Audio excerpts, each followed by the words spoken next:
বদরের যুদ্ধে রাসূল সাল্লাল্লাহু আলাইহি ওয়াসাল্লাম বদরের মাঠে সেনা ক্যাম্প স্থাপন করলেন। কি ক্যাম্প? সেনা ক্যাম্প স্থাপন করলেন।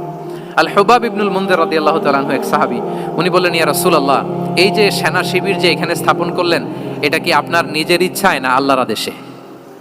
দেখেন, সেনাপতিরে কোনো সাধারণ সৈনিক এই প্রশ্ন করতে পারে? করলে চাকরি থাকবে? কিন্তু রাসূল সাল্লাল্লাহু আলাইহি ওয়াসাল্লামের কাছে সাহস নিয়ে আল হুবাব ইবনুল মুনজির বলে, ইয়া রাসূলুল্লাহ, এই যে সেনা শিবির স্থাপন করলেন, এটা কি আপনার ইচ্ছায় নাকি এটা ওয়াহী? রাসূল সাল্লাল্লাহু আলাইহি ওয়াসাল্লাম বললেন, না, এটা ওয়াহী না, এটা ওয়াহী না, বাল হুয়া রাই ওয়াল হারবু ওয়াল মাকিরা, না, এটা যুদ্ধের কৌশল হিসেবে আমি করেছি।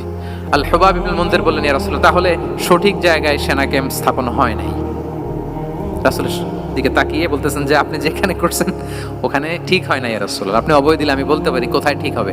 রাসূল সাল্লাল্লাহু আলাইহি ওয়াসাল্লাম বললেন, তাই? আমি যেটা করছি এটা ঠিক হয় নাই, তাহলে কোনটা ঠিক বলো? উনি বললেন, ওই যে বদরে একটা কুয়া আছে যেখানে পানির ব্যবস্থা আছে, ওইটার সামনে ব্যারিকেড দিয়ে আমাদের শিবির করতে হবে। তাহলে আমরা বদরের কুয়া থেকে পানি খাইতে পারবো, সারাদিন পানি খাবো, আর কাফিররা যুদ্ধে তো মারা যাবে, পানির অভাবে মারা যাবে।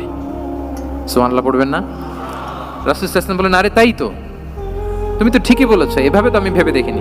আবার তিনি অ্যানাউন্স করে দিলেন যে সেনা শিবির এখানে যেই তাঁবু টাঙানো হয়েছে এখান থেকে মুভ করে আল হুবাব যেখানে ইন্ডিকেট করেছে ঠিক ওই জায়গায় যে শিবির স্থাপন করো।